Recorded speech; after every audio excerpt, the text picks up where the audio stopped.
கத்திரிக்காயும் போட்டு புளிக்குழம்பு நம்ம எளிமையான முறையில் செய்ய போகிறோமா. ஒரு சட்டி வச்சுருக்கேன். ஒரு 3 ஸ்பூன் எண்ணெய் ஊற்றிக்கலாம். எண்ணெய் காஞ்சிடும். கடுகு உளுத்தம் பருப்பு போட்டுக்கலாம். ஒரு 1/4 ஸ்பூன் வெந்தயம் போட்டுக்கலாம். சீரகம் ஒரு 1/4 ஸ்பூன் போட்டுக்கலாம். நான் பெரிய வெங்காயம் தான் போடுறேன். 2 பெரிய வெங்காயம் நறுக்கி வச்சுருக்கேன். கொஞ்சம் கருவேப்பிலை,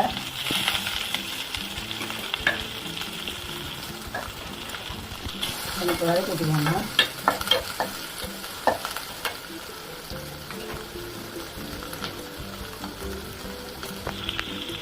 மஞ்சள் 1 ஸ்பூன்.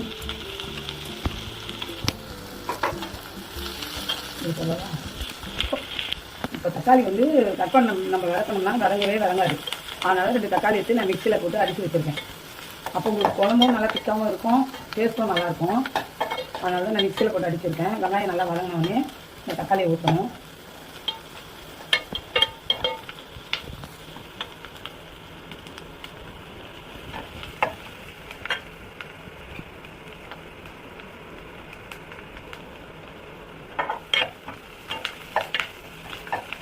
தக்காளி ஊற்றிக்கலாமா.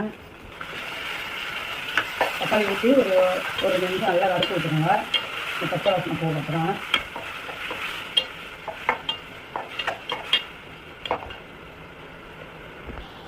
ஒரு ஸ்பூன் உப்பு போட்டுக்கலாமா.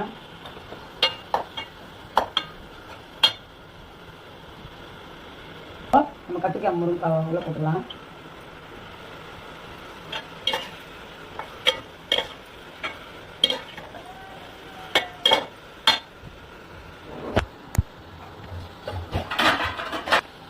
ஒரு 5 நிமிஷம் தட்டு போட்டு மூடிட்டோம். அது நல்லா காய் கொஞ்சம் வெந்த மாதிரி இருக்கும். அதுக்கப்புறம் நம்ம புளி கரைச்சி ஊற்றிக்கலாம்.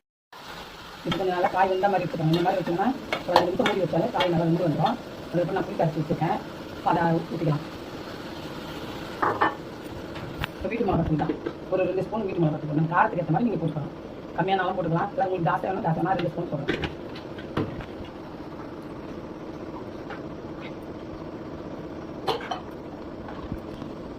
இது நல்லா கொதிக்கிட்டோம். அதுக்கப்புறம் நம்ம பார்க்கலாம். தேங்காய் ஆட் பண்ணிக்கலாம். முதல்ல டேஸ்ட்டு நல்லாயிருக்கும்.